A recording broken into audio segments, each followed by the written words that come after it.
this morning out of Hartwick Valley where a school bus was forced to evacuate. A Hartwick Valley Central school bus driver and attendant made the decision to evacuate after smelling smoke on the bus. The bus was reportedly transporting 5 children with disabilities when the small fire broke out under the hood, all evacuated without injury. The students are reported to have been a 13-year-old boy who is named Joshua, who is blind, an 8-year-old boy named Eric, who has a behavior disorder, Angela, an 8-year-old with autism, a 5-year-old boy named Joey with spina bifida, and Bethany, a 10-year-old girl with a developmental delay. We go now to our reporter who is live with the bus driver and attendant. That's right, Tyrone and Nicole. I'm here with courageous bus driver and attendant who just evacuated 5 special needs students from a burning bus with no injuries. Reggie, how does it feel to be a hero? We were just doing our job. We just kept them safe like we do every day. When you realize a bus evacuation is necessary, where do you start? Well, we start by calling our dispatch when we know that we have an emergency.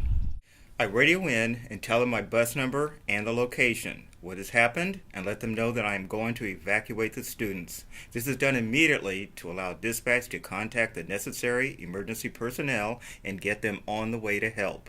It allows us to concentrate on getting the students off the bus as quickly as possible. What's going on here? Joshua, it's okay. Is there anything else happening during this time, Mary Tess? Oh yes, Reggie and I have planned exactly what we will do.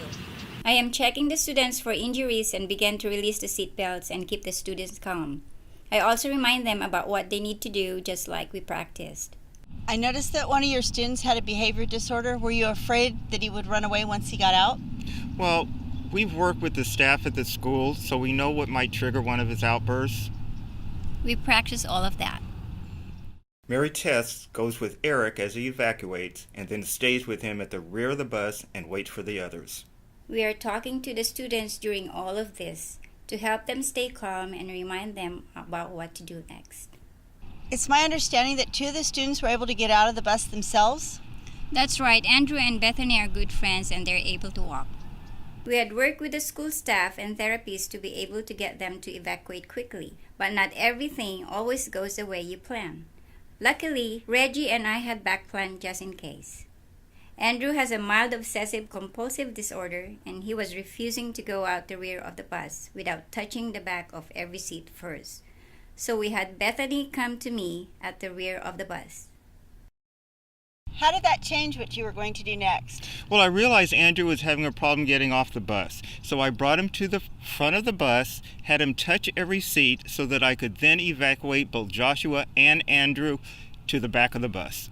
I placed myself between the 2 boys and guided them to the rear, where Mary Tess was waiting. Because Joshua is blind, I was telling him what was happening and reassuring him that he was going to be okay. A student that is blind, how could you get him off the bus quickly? Well, in our plan, we've worked with Joshua to show him the layout of the bus. In every safety drill, we practiced with him getting off the bus through all the emergency exits, including the rear door, so he was able to move fairly quickly. Even though our plan had to be modified, it worked. There's a lot going on, I understand, and you have to evacuate them in less than 2 minutes? Well, it's not easy, but a motorist came by and helped out. We've been trained to carefully observe anyone who offers to help in control their role in the evacuation. As it turned out, she was a teacher at the school and I recognized her. I told her to take the children to the pole and stay there with them and keep them with her at all times. I also told her to talk to them to keep them calm and wait for me. She was very good with the students. We really appreciated the help. Every second counts. And the student using the wheelchair, that must have been challenging. Actually, not at all. We all work together. Mary Tess and I have worked with Joey a lot. We started practicing in the classroom with the help of his therapist and then graduated to the bus with their help. His disability required us to lift him from his wheelchair. It's heavy and would use too much time to unsecure all the straps on the wheelchair. So we never evacuate him in it in an emergency. We took him out of the wheelchair. Reggie lifted Joey out of his wheelchair and then carefully set him down at the rear door. I am there to receive his head, resting it on my shoulder and hold him by the arms.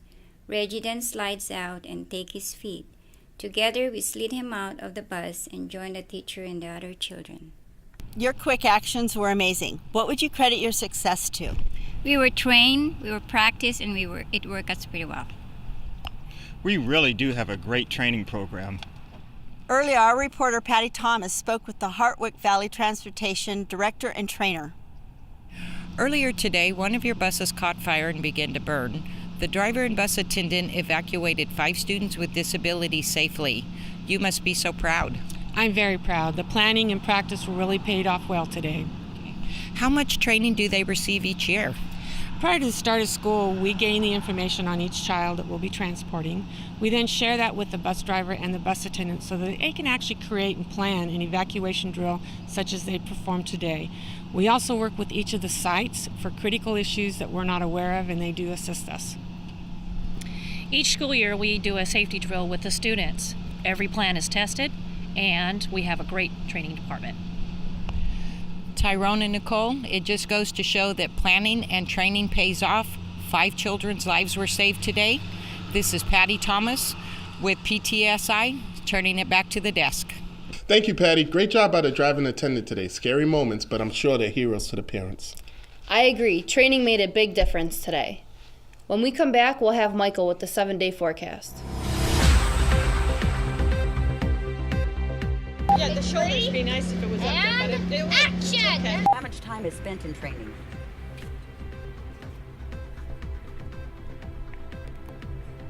Okay. Yeah. There you go, Kath. Can't do this twice in a row. Okay. Okay. All right, shake it off. Shake it off. Shake it off. So I brought him to the front, touched every seat as we exited so that I could take Joshua and him out by themselves. Yeah, except your papers now.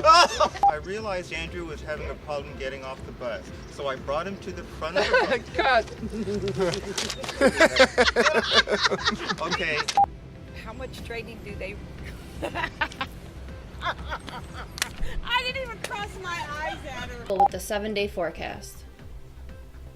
I don't feel Nicole giving me the same eye contact. my I'm giving her eye contact. I'm not feeling the love. I don't know. Did you get that on camera? I did. We could have That would be bloopers. a great blooper. Yeah, right?